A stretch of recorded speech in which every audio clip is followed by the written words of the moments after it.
ഏതൊരു കമ്പനി ആയിക്കോട്ടെ, ലോറിക്കാരുള്ളത് കൊണ്ടാണ് അല്ലെങ്കിൽ ഈ ഒരു ട്രാൻസ്പോർട്ട് മേഖല ഉള്ളത് കൊണ്ടാണ് നിലനിൽക്കുന്നത് എന്ന് മനസ്സിലാക്കാൻ പറ്റിയ ഒരു ദിവസങ്ങളാണ് കടന്നു പോയത്.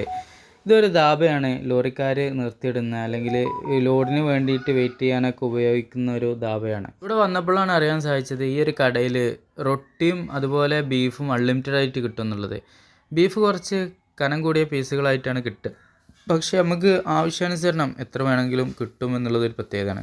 150 രൂപ, 130 രൂപ എന്നുള്ള ഈ ഒരു നിരക്കിലാണ് പല കടകളിലും ഇങ്ങനത്തെ കോംബോക്ക് ഈടാക്കുന്നതൊക്കെ എന്നുള്ളതൊക്കെ നമുക്ക് മനസ്സിലാക്കാൻ സാധിച്ചു. അനന്തപൂർ ബാംഗ്ലൂർ ഹൈവേയുടെ സൈഡിലായിട്ടാണ് ഈ ഒരു ധാബ വരുന്നത്. ഈ ഒരു ധാബയിൽ ഇപ്പോൾ ഇങ്ങനെ കളിച്ചുകൊണ്ടിരിക്കുന്ന ഈ ഒരു 2 പിള്ളേർ ഇവിടെ വർക്ക് എടുക്കുന്ന പിള്ളേരാണ്. അതുപോലെ തന്നെ അവർ 5000 രൂപക്കാണ് ഈ ഒരു ധാബയിൽ ജോലി ചെയ്യുന്നത്, മാസവരുമാനം എന്നുള്ളതൊക്കെ മനസ്സിലാക്കാൻ സാധിച്ചത്. ഈ ധാബയുടെ ഒരു പ്രത്യേകതയാണ് ഞാൻ നേരത്തെ പറഞ്ഞതുപോലത്തെ ആ ഒരു കട്ടിൽ.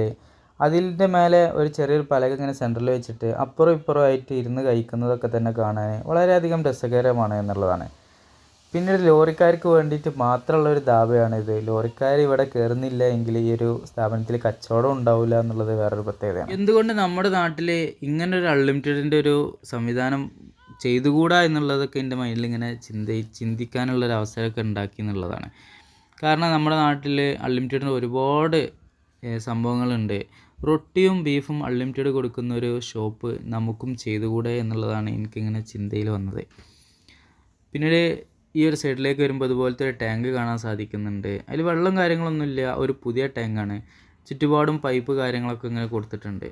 ഒരുപാട് ലോറികൾ ഇങ്ങനെ റോഡിൽ നിരത്തിയിട്ടത് കാണാൻ സാധിക്കുന്നുണ്ട്. പല കമ്പനികൾക്കും ഒരുപാട് നമുക്ക് ചിന്തിക്കാൻ കഴിയാവുന്നതിലും അപ്പുറം ലോറികളുണ്ട് എന്നുള്ളതൊക്കെ ഞാൻ നേരിട്ട് മനസ്സിലാക്കാനും അറിയാനും സാധിച്ച കാര്യങ്ങളാണ്. ഓരോ കമ്പനിക്കും 1000-ൽ പരം ലോറികൾ, 100-ൽ പരം ലോറികളൊക്കെയാണ് ഓരോ കമ്പനിക്കും ഉള്ളത് എന്ന് അറിയാൻ കഴിഞ്ഞപ്പോൾ വളരെയധികം സന്തോഷകരം തോന്നി എന്നുള്ളതാണ്. പിന്നെ യാത്ര ഇഷ്ടപ്പെടുന്ന ഏതൊരാൾക്കും ഒരു ലോറി ജീവിതം വളരെ രസകരമായിരിക്കും എന്നുള്ളതും ഇവിടെ നിന്ന് മനസ്സിലാക്കാൻ സാധിച്ചതാണ്. സ്വന്തം കുഞ്ഞിനെ പോലെയാണ് ഇവരൊക്കെ ലോറികളെ പരിപാലിക്കുന്നത്.